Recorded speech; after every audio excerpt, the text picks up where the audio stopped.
जय श्री कृष्णा। राधे राधे। आप सभी श्रोताओं को अजा एकादशी की हार्दिक शुभकामनाएं। सावन भाद्रपद मास के कृष्ण पक्ष की अजा एकादशी का बहुत महत्व है।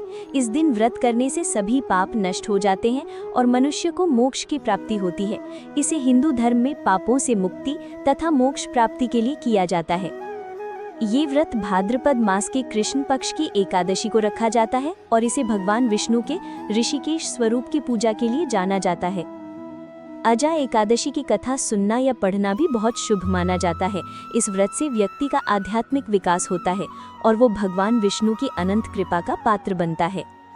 इस व्रत को करने से व्यक्ति को अपने पूर्वजन्म और वर्तमान जीवन के सभी पापों से मुक्ति मिलती है।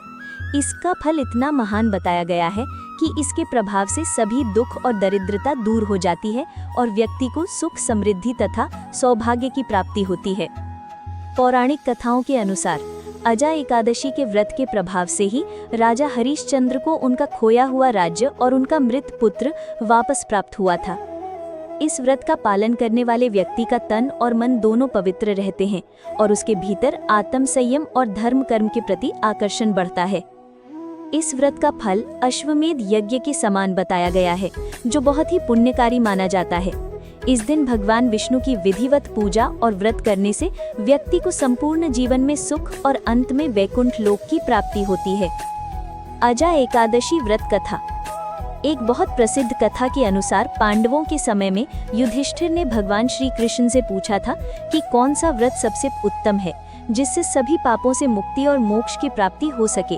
तब श्री कृष्ण ने एकादशी व्रत की महिमा बताते हुए कहा कि इस व्रत के पुण्य फल से व्यक्ति के सभी पाप नष्ट हो जाते हैं और वो विष्णु लोक को प्राप्त करता है। अजा एकादशी व्रत की प्रमुख कथा राजा हरिश्चंद्र से जुड़ी हुई है। राजा हरिश्चंद्र सत्य और धर्म के लिए प्रसिद्ध थे।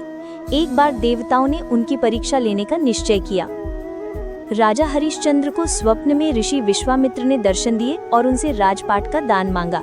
राजा ने सत्यनिष्ठा के पालन में अपना संपूर्ण राज्य ऋषि को दान में दे दिया। इसके बाद राजा ने अपनी पत्नी और पुत्र के साथ वन में रहने का निर्णय लिया। कठिनाइयों के बीच राजा को अपने पुत्र की मृत्यु का भी सामना करना पड़ा। बहुत दुख और कष्टों के बाद भी राजा हरिश्चंद्र ने सत्य का साथ नहीं छोड़ा।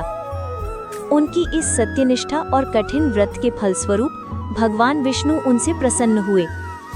अजा एकादशी के दिन किए गए व्रत और पूजा के परिणाम स्वरूप राजा हरिश्चंद्र का पुत्र फिर से जीवित हो उठा और उन्हें उनका राज्य भी वापस मिल गया। इस व्रत का महत्व ये है कि इसे करने से व्यक्ति के सभी पाप नष्ट हो जाते हैं और उसे सभी सांसारिक सुखों के साथ अंत में वैकुंठ लोक की प्राप्ति होती है। इस व्रत का फल अश्वमेध यज्ञ के बराबर बताया गया है। इस पौराणिक कथा के कारण अजा एकादशी व्रत को बहुत ही पुण्यदायी और मोक्ष प्रदायक माना जाता है। जो व्यक्ति श्रद्धा और नियम पूर्वक इस व्रत को करता है, उसे भगवान विष्णु की विशेष कृपा प्राप्त होती है। इसी तरह अनेक कथाएं बताती हैं कि एकादशी का व्रत करने से व्यक्ति को धन, सुख, समृद्धि और मोक्ष की प्राप्ति होती है। इस व्रत में चावल या चावल से बनी चीजों का सेवन नहीं करना चाहिए, क्योंकि ऐसा माना जाता है कि एकादशी के दिन सभी पाप भोजन में आश्रय लेते हैं। अजा एकादशी व्रत विधि और नियम। सुबह सूर्योदय से पहले उठकर स्नान करें, स्वच्छ वस्त्र धारण करें और भगवान विष्णु का स्मरण करें। व्रत का संकल्प लें, मैं अजा एकादशी का व्रत पूर्ण श्रद्धा और नियम से करूंगा। पूजन सामग्री: तुलसी पत्र, गंगा जल, धूप, दीप, अगरबत्ती, फूल विशेषकर पीले या लाल, पंचामृत, दूध, दही, शहद, घी और गंगा जल, फल व नैवेद्य। 3 पूजा विधि: भगवान श्री विष्णु या श्री कृष्ण की मूर्ति या चित्र को स्वच्छ स्थान पर स्थापित करें, गंगा जल से छिड़क कर शुद्धि करें, दीप प्रज्वलित करें और धूप दिखाएं, फूल, अक्षत और तुलसी पत्र अर्पित करें, ओम नमो भगवते वासुदेवाय मंत्र का जाप करें। विष्णु सहस्त्र नाम या विष्णु चालीसा का पाठ करना उत्तम माना जाता है। व्रत के नियम: इस दिन अनाज और मांसाहार का सेवन वर्जित है।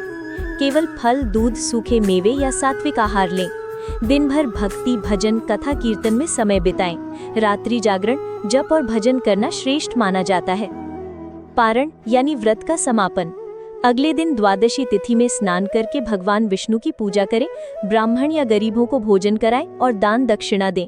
फिर स्वयं सात्विक भोजन करें। वीडियो अच्छी लगी हो तो चैनल को सब्सक्राइब, लाइक, कमेंट और शेयर करना न भूलें। विष्णु भगवान की जय हो।